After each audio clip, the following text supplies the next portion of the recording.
ادب بہترین کمال ہے اور خیرات افضل ترین عبادت ہے۔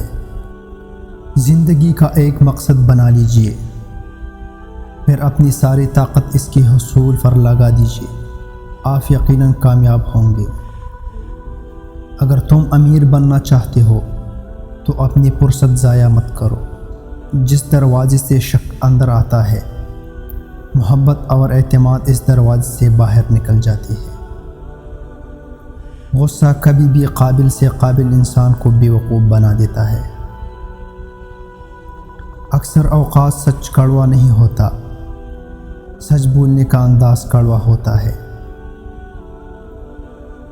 انسان حاصل کی تمنا میں لا حاصل کے پیچھے دوڑتا ہے، اس بچی کی طرح جو تتلیاں پکڑنے کے مشغلے میں گھر سے بہت دور نکل جاتا ہے۔ نہ تتلیاں ملتی ہے نہ واپسی کا راستہ۔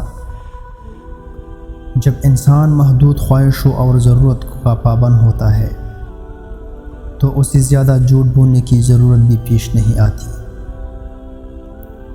تجربے سے معلوم ہوا کہ لوگ اخلاص اور دیانت کے بہت دشمن ہیں۔ دین کی حقیقت یہ ہے کہ دروغ گوئی اور حرام خوری سے پرہیز کرے اور ہر حال میں اللہ تعالیٰ کو حاضر و ناظر سمجھے۔ دل ایک ایسی چیز ہے جو ہر امیر کے پہلو میں نہیں ہوتا۔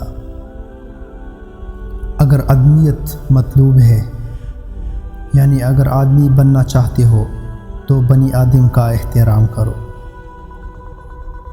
قوم میں فکر سے محروم ہو کر تباہ ہو جاتی ہے۔ وہ شخص عقل مند نہیں جو دنیاوی لذتوں سے خوش اور مصیبتوں سے مضطرب ہے۔ بخیل خواہ دولت مند ہو، وہ لوگوں کے دلوں میں عزت حاصل نہیں کر سکتا۔ اگر کوئی تیرے حق میں بدی کرے یا تو کسی سے نیکی کرے تو دونوں بھول جا۔ قوم اور ملک کو بدنیت اور بدکردار حکمرانوں سے زیادہ کوئی قوت نقصان نہیں پہنچا سکتی۔ غصہ ہمیشہ حماقت سے شروع ہو کر ندامت پر ختم ہوتا ہے۔ جس بات کا تم علم نہیں رکھتے، اس کے اظہار میں شرم محسوس نہ کرو، بلکہ پوچھ کر علم میں اضافہ کرو۔ 8 باتیں جو زندگی میں بہت فائدہ مند ہے۔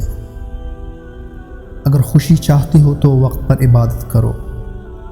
اگر چہرے پر رونق چاہتے ہو تو تہجد پڑھو۔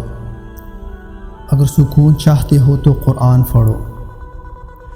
اگر صحت چاہتے ہو تو روزہ رکھو۔ اگر مصیبتوں کا حل چاہتے ہو تو استغفار کرو۔ اگر برکت چاہتے ہو تو درود شریف پڑھو۔ اگر مشکلات ختم کرنا چاہتے ہو تو لا حول ولا قوت الا باللہ پڑھو۔ اگر غموں سے نجات چاہتے ہو تو دعا مانگو۔ تم زندگی میں 4 چیزوں سے بلند مقام حاصل کر سکتے ہو: نیک گفتاری، بلند کردار، خلوص نیت اور نیک لوگوں کی صحبت۔